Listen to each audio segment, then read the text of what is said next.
Alrighty folks, I want to spend some time going over a demo of what I did in class earlier.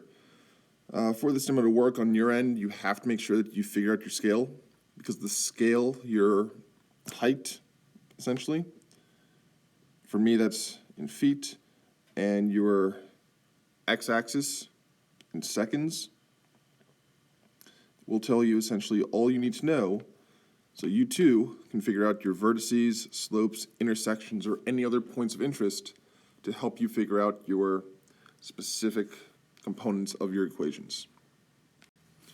So here's the sample I gave out in class. You can see that my scale is superimposed on my sketch, that I'm running from 0 feet to 300 feet on my y-axis, while my x-axis runs from 0 to 180, so about 3 minutes in length. So what I want to do now is I want to take each of these individual lines, the equations that I identified previously, and I want to figure out where are they in relation to my y and x-axis, so I can then figure out specific points. Figuring out those specific points will let me figure out the actual equations I'm going to use. So I'm going to do 3 of them kind of with you. First off, we zoom in down here. We've got this line here.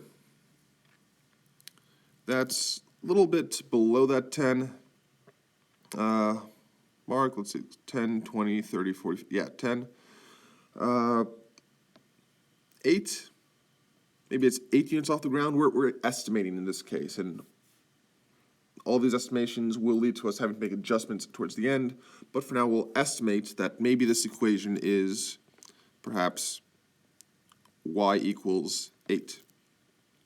But if I stick y equals 8 into Desmos, I'm going to end up with a line that runs from all the way negative infinity all the way out to positive infinity. I only want to run from this approximately 0 location to wherever this ends up here. So if this is 20, and that's 40, that's 30, so about 25.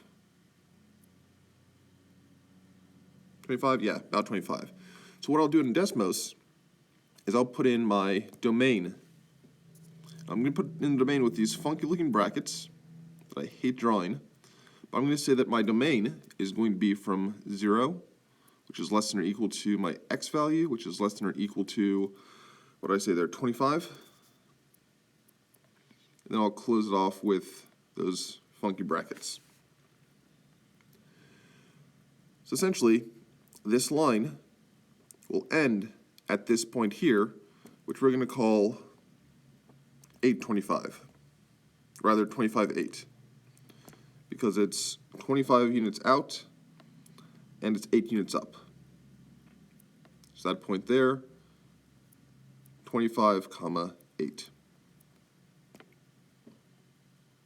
Now that last point of that equation becomes my first point towards the next line. So my next line, this one here, runs an upward steep slope. Well, it looks like it's at the 40-second line. It looks like it's just around, let's see, 200, 210, 220, just around 220. So that point up there, we're going to call that 40, 220. Now lines have the equation y equals mx plus b, which you should recall from previous courses, and we've used it a lot in this class, where m is our slope and b is our y-intercept.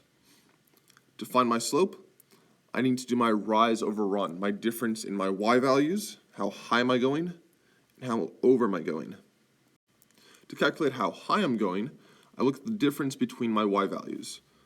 The difference between 8 down here and 220 up there, that's going to be a rise of 212 units. Then I've got my run. I'm running from 25 to 40. The difference of that is 15. So 212 divided by 15 gives me approximately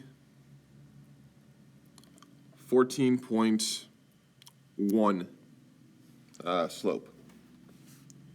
So if I plug in what I know so far, let's put those parentheses there. If I plug in what I know so far, I have y equals that 14.1 times x plus b. I need to solve for my plus b now.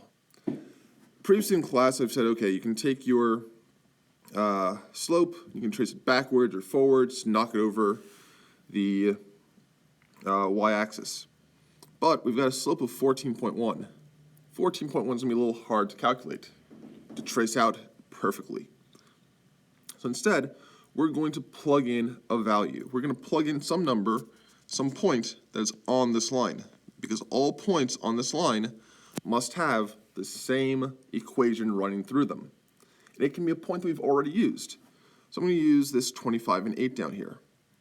So now I'm going to rewrite my equation a little bit and call it, say, 8 is equal to 14.1 times my 25 plus b. And now I solve. So 14.1 times 25, that gives me about 353.5.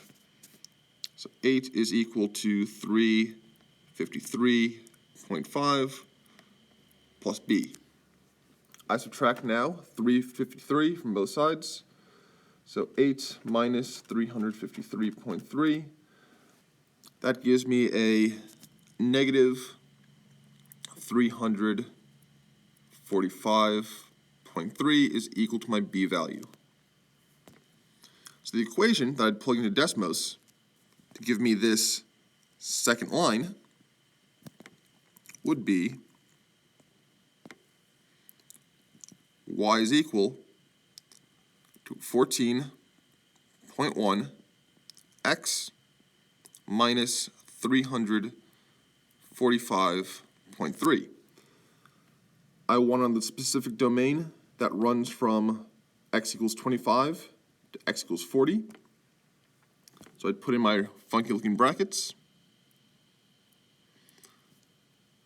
25 is less than or equal to x, which is less than or equal to 40.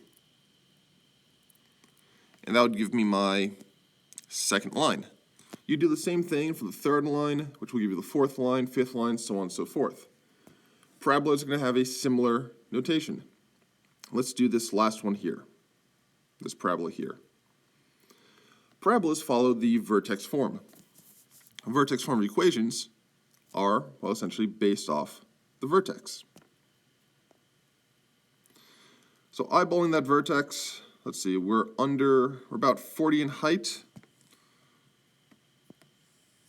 So yeah, about 40 in height, and we're at about 160 for the vertex. So we're going to call this point here 160. So that's 160 seconds out and 40 feet in the air. That's our vertex. We're going to plug that into our vertex form equation, which, as you may recall from earlier in the class or from a previous course, that's our y is equal to a times x minus h squared plus k, where h and k are the x and y coordinates of the vertex. So plug in what I know. Y is equal to a x minus my x coordinate of my vertex, 160. Close it off. Squared plus k, the y coordinate of my vertex, 40. Now I need to solve for my a value. To solve for a, pick another point that's on my parabola and solve for that. Let's see, eyeballing this, maybe this point here.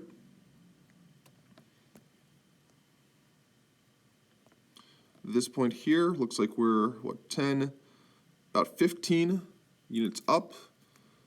About 140, that's 150. Yeah, 153-ish.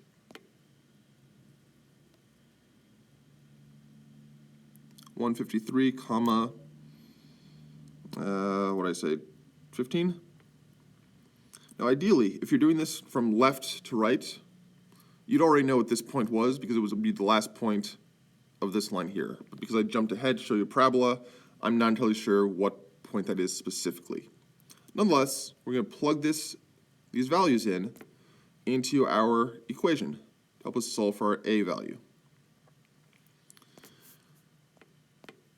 So 15 is equal to a times 153 minus 160 squared plus 40. Just taking in my x and y values to plug them into my x and my y respectively. And now we solve. So we have 15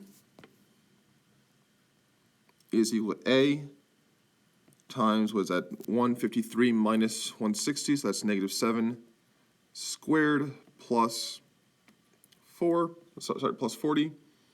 Subtract 40 from both sides.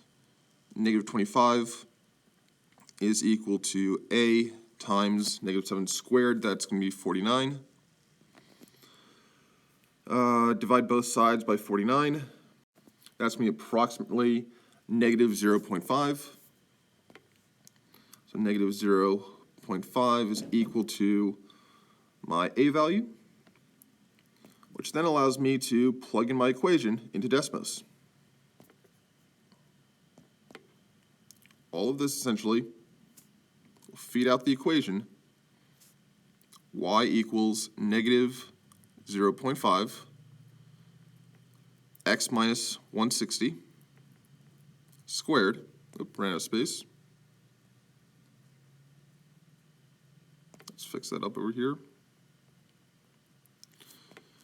Negative 105, sorry, negative 0.5 times x minus my 160 squared plus my 40. That's the equation I'll put into Desmos. I'm going to bound that with the domain of, what's my domain over here? Running from about 153 to about 170.